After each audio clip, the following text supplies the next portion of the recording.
So a lawsuit has been filed against Gavin Newsom's efforts to dox California gun owners. So let's talk about this. But real quick, before we jump into this video, if you think the state of California needs to stop infringing on our Second Amendment rights, go and hit that like button and subscribe.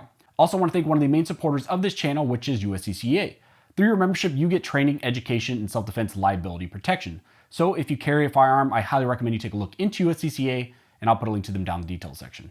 Also, I want you to know that this content is powered by the Firearms Policy Coalition. So head on over to joinfpc.org to help support the Second Amendment cause. Thank you again, Firearms Policy Coalition, for supporting this channel. So like I said in the intro, last year, California passed a new gun control bill, which Gavin Newsom then immediately signed into law. This bill created a mechanism where the private information of California gun owners is now available to the California Firearms Violence Research Center at UC Davis. And the whole goal of giving UC Davis this information is so that they can use it for academic and policy research purposes, essentially to back new gun control bills. This bill that was passed into law is AB 173, and it effectively led to the disclosure and essentially doxing of California gun owners' information. Well, there is now a case in the Southern District of California which is challenging the constitutionality of this new bill. Now, for some background, California currently records information on firearms purchases. So when you purchase a handgun, for example, the state keeps a record of the make, model, you, the purchaser, the address, the serial number of the firearm, and all kinds of other information. This information is then maintained by the California Department of Justice. The state of California also maintains records of other firearms as well, like they even have a registry of the possession of registered so-called assault weapons. Many in California and nationwide have always been concerned about these types of registries because historically they have been the precursor to then gun confiscation, because if they know who is in possession of what, where they're at, and whenever they decide, they can then go after those firearms because they know who has them and they know where they're at.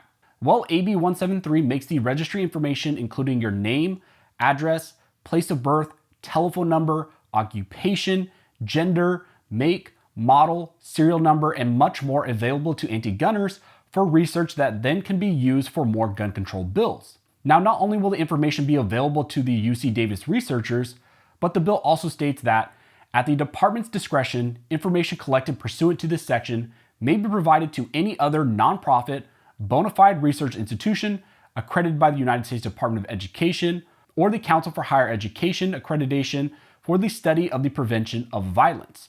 So other qualifying nonprofits, maybe anti-gun groups like Giffords, Brady, and others will be able to use your information to then push their anti-gun agendas. Well, in reaction to the signing of AB 173, a case was filed. And the case is Doe v. Bonta, and it was filed in the Southern District of California. In the complaint, 5 unnamed plaintiffs are seeking declaratory and injunctive relief against the state based on a variety of claims. All the unnamed individuals are firearms owners who are at risk of their private information being disclosed under this new law. Because of this, the plaintiffs allege the bill results in various violations. There is a violation of the 14th Amendment's right to privacy, Second Amendment rights to keep and bear arms, and also a violation of due process rights. Now let's take a look at some of the claims that they put forward in their complaint. In their claim on a violation of the right to privacy, the plaintiffs allege that they only disclosed their private information to the state of California because it was required for them to purchase these various types of firearms, and it was required under federal and state laws. They argue despite this, the plaintiffs were entitled to a reasonable expectation of privacy and confidentiality in their personal information, and that before they disclosed their personal information to the state of California, the state represented that their information would only be disclosed for one specific reason, and that was for law enforcement purposes. This new bill, however, leads to personal information being disclosed for non-law enforcement purposes and results in a clear violation of privacy rights. In their allegation that this bill violates the right to keep and bear arms, plaintiffs claim that this bill is intended to have a chilling effect on people in California. California residents may choose to not purchase firearms going forward since their private information is now being disclosed for uses beyond actual law enforcement. They also allege that this may result in plaintiffs and others being in legitimate fear for their privacy and physical security, since this once private information is now being shared all around and to pretty much anyone who may actually qualify as a nonprofit, and now all this information is going to be in anti-gunner hands. They also argue in their complaint that AB 173 is a violation of due process rights, since it has unconstitutional retroactive application. Prior to the passage of the bill, California residents who purchased firearms had assurances from California and under California law that their information would never be disclosed for means like this.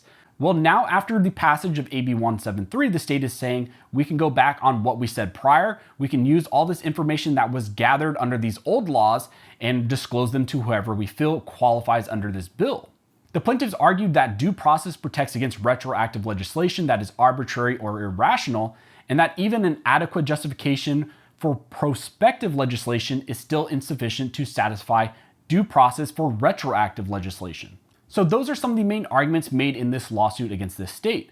Now, after this case was filed, the plaintiffs attempted to get this case transferred to Roger T. Benitez in the Southern District of California, or St. Benitez as some of us in the state of California have now started to call him. The plaintiffs filed a notice of related cases to try to get this case moved and transferred over from the current judge over to Judge Benitez so that Judge Benitez could actually look at this issue. And the goal of this was really probably to get a more pro-Second Amendment judge on this case. The plaintiffs allege this Doe case is similar to the Rhodey ammunition restriction case since they both involve disclosure of private information to the DOJ. However, after reviewing the notice of related cases, both Benitez and the current judge in the Doe case declined to transfer this case, and essentially finding that the two cases do not meet the standard for a transfer.